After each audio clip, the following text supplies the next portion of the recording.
అందరికీ నమస్కారం అండి. నిన్న తమిళనాడులోని మామల్లాపురంలో దక్షిణాది రాష్ట్రాల జోనల్ కౌన్సిల్ సమావేశం జరిగింది. కేంద్ర హోంశాఖ మంత్రి అమిత్ షా అధ్యక్షతన జరిగిన ఈ సమావేశంలో దక్షిణాది రాష్ట్రాల ముఖ్యమంత్రులు వాళ్ళు ఎదుర్కొంటున్న కొన్ని సమస్యలని కేంద్ర హోంమంత్రికి తీసుకెళ్లారు. ఇక్కడ కర్ణాటక ముఖ్యమంత్రి డీకే శివకుమార్, తమిళనాడు ముఖ్యమంత్రి జోసెఫ్ విజయ్ వీళ్ళిద్దరూ డీలిమిటేషన్ వల్ల దక్షిణాది అన్యాయమైపోతుంది, జనాభా నియంత్రణను కాపాడిన రాష్ట్రాలు ఈ డీలిమిటేషన్ వల్ల మీరు తీసుకున్న నిర్ణయం వల్ల దక్షిణాది నష్టపోతుందని చాలా బలంగా చెప్పారు.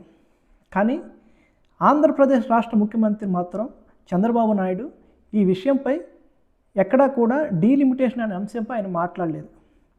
ఆయన నదుల అనుసంధానం, షెడ్యూల్ 9, 10 ఆస్తుల విభజన, రాష్ట్రం విడిపోయి 12 ఏళ్ళైనా కానీ ఇంకా పరిష్కారం అవ్వలేదు అంటూ చెప్తూనే ఇప్పటివరకు కేంద్రం చేసిన సహాయానికి కృతజ్ఞతలు తెలిపారు. కానీ డీలిమిటేషన్ అనే పదం చంద్రబాబు నోటి నుంచి ఎక్కడ వినపడలేదు. డీలిమిటేషన్ వల్ల ఎందుకు దక్షిణాది రాష్ట్రం నష్టపోతుందో తెలుసా?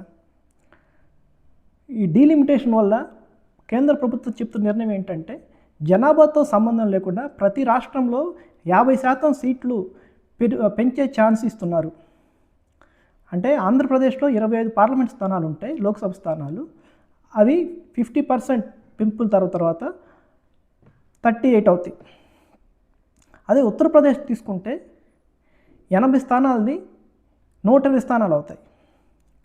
అంటే మీరు చాలామంది అనొచ్చు, చంద్రబాబు, లోకేష్ కూడా దక్షిణాది రాష్ట్రాలు నిజమైన ఎవరైనా అడ్డుకుంటారంటే ఈ డీలిమిటేషన్ అడ్డుకున్న వాళ్ళే దక్షిణాది ద్రోహులు అన్నారు. కానీ అసలు విషయం ఏమిటంటే, దేశవ్యాప్తంగా 50% స్థానాలతో పెంపుదలలో ఓకే కరెక్టే, కానీ ఎందుకు దక్షిణాది అన్యాయం అయిపోతుంది తెలుసా? గత 4 పార్లమెంట్ లోక్సభ ఎన్నికలు గమనిస్తే మనకు క్లియర్గా అర్థమవుతుంది దక్షిణ రాష్ట్రాలు ఏ విధంగా నష్టపోతాయని.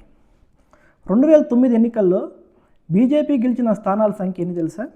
116. ఆ 116లో ఓన్లీ పార్లమెంట్ ఎలక్షన్లో, లోక్సభ ఎన్నికల్లో బీజేపీ గెలిచిన స్థానాలు 116 అయితే దక్షిణాది రాష్ట్రాల నుంచి గెలిచింది కేవలం 19. అలాగే 2014లో మన దక్షిణాది రాష్ట్రాల్లో 21 స్థానాలు మాత్రమే వచ్చాయి. 129 స్థానాలకి 21 స్థానాలు మాత్రమే దక్షిణాది రాష్ట్రాలు బీజేపీకి ఇచ్చాయి. అదే మొత్తం అయితే 282 వచ్చినాయి. కానీ దక్షిణాది రాష్ట్రాల్లో 21 స్థానాలే వచ్చాయి. 2019లో 29 స్థానాలు వచ్చాయి. అదే సమయంలో దేశవ్యాప్తంగా చూస్తే 303 స్థానాలు వచ్చాయి. అంటే దేశవ్యాప్తంగా 303 స్థానాలు వస్తే ఒక దక్షిణాది రాష్ట్రాల్లో కేవలం 29 స్థానాలు వచ్చాయి. 2024లో 26 స్థానాలు మాత్రమే బీజేపీకి వచ్చాయి దక్షిణాది రాష్ట్రాల నుంచి. అదే దేశవ్యాప్తంగా చూసుకుంటే 240 స్థానాలు దేశవ్యాప్తంగా వస్తే కేవలం 26 స్థానాలు దక్షిణాది రాష్ట్రాల నుంచి వచ్చాయి.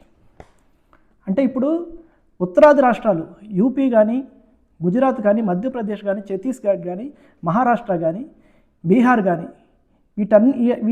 ఈ చోటల్లో కేంద్ర ప్రభుత్వం, బీజేపీ ప్రభుత్వం బలంగా ఉంది. ఈ రాష్ట్రాల్లో సీట్ల సంఖ్య